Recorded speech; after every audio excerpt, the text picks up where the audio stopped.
ಪ್ರಜಾಧ್ವನಿ ಇದು ಪ್ರಜೆಗಳ ನಂಬಿಕೆಯ ಧ್ವನಿ. ಕರ್ನಾಟಕ ರೈತ ಕಾರ್ಮಿಕ ಹಾಗೂ ಮಹಿಳಾ ಸಂಘದ ರಾಜ್ಯಾಧ್ಯಕ್ಷೆಯಾಗಿದ್ದ ಖಾನಾಪುರ ತಾಲೂಕಿನ ತೊಲಗಿ ಗ್ರಾಮದ ಜಯಶ್ರೀ ಗುರನವರ ಬ್ರೈನ್ ಕಾಯಿಲೆಯಿಂದ ಬಳಲುತ್ತಿದ್ದು ಬುಧವಾರ 5 ಗಂಟೆ ಸುಮಾರಿಗೆ ನಿಧನರಾದರು. ಇವರು ಮಹಿಳೆಯರ ಮೇಲೆ ನಡೆಯುತ್ತಿರುವ ದೌರ್ಜನ್ಯಗಳನ್ನು ತಡೆಗಟ್ಟುತ್ತಿದ್ದರಲ್ಲದೆ ಕಾನೂನು ಮತ್ತು ಶಿಕ್ಷಣದ ಬಗ್ಗೆ ಸಹಿತ ಹೆಚ್ಚಿನ ಹೋರಾಟ ಮಾಡುತ್ತಿದ್ದರು. ರೈತರ ಪರವಾಗಿ ಹಲವಾರು ರೈತ ಹೋರಾಟದಲ್ಲಿ ಭಾಗಿಯಾಗಿದ್ದರು. ಇಂಥವರು ಇವತ್ತಿನ ದಿನ ನಮ್ಮನ್ನೆಲ್ಲ ಅಗಲಿದ್ದಾರೆ.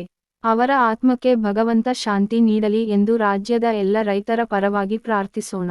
ಓಂ ಶಾಂತಿ.